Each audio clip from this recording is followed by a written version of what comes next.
So hi guys, ngayon pala samahan niyo pala ako sa panibago kong araw dahil ngayon pupunta po tayo ng kaarawan ng aking pinsan.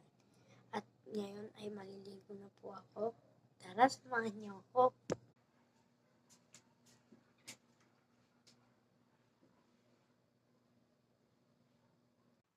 So guys, tapos na pala ako maligo at ngayon di ko lang kayo na-update kanina at naka-outfit na ako, papakita ko sa inyo. So yan guys, ito lang yung outfit ko. Nakana ko guys. Yung parang half shell.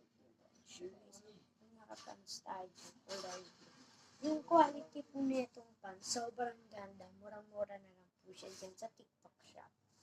Guys, yung quality niya, sobrang appeal. Sa mga fashion. Eh, so ngayon guys, mag-hairstyle na tayo. Suklay lang yun. So, tinanggal ko na po pala. So, magsusuklay na tayo ngayon.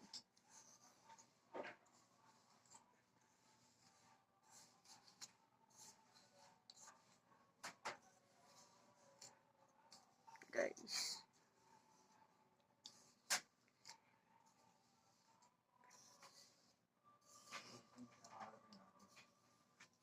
Medyo ingay po dito sa garahe namin sa likod.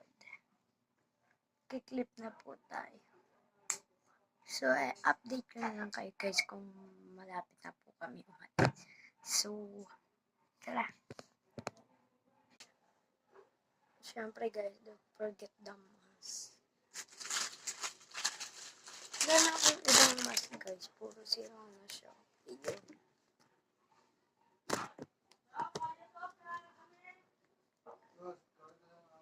So, tara, alis na tayo. Alis na po kami dito sa sakay namin ng jeep.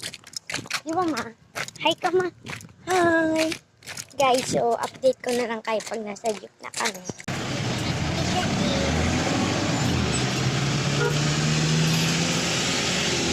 Sabi ni Pinaw pa. Tapos, nasa likod na pa. Mama ng jeep. Oo na ako. Sabi ko ano to? Ay, sakay dyan. Hindi ka makakasara na lang. Kasi malapag eh. Kuya Biyag! At saan naman yun? Sino? Wala kayo? Kaya nagtataka siya, ba't naman meron pang bawas-bawas na rin. Wala doon may nakaupo. Siguro ano dito? Paupo muna ako, Jacob ha. Paupo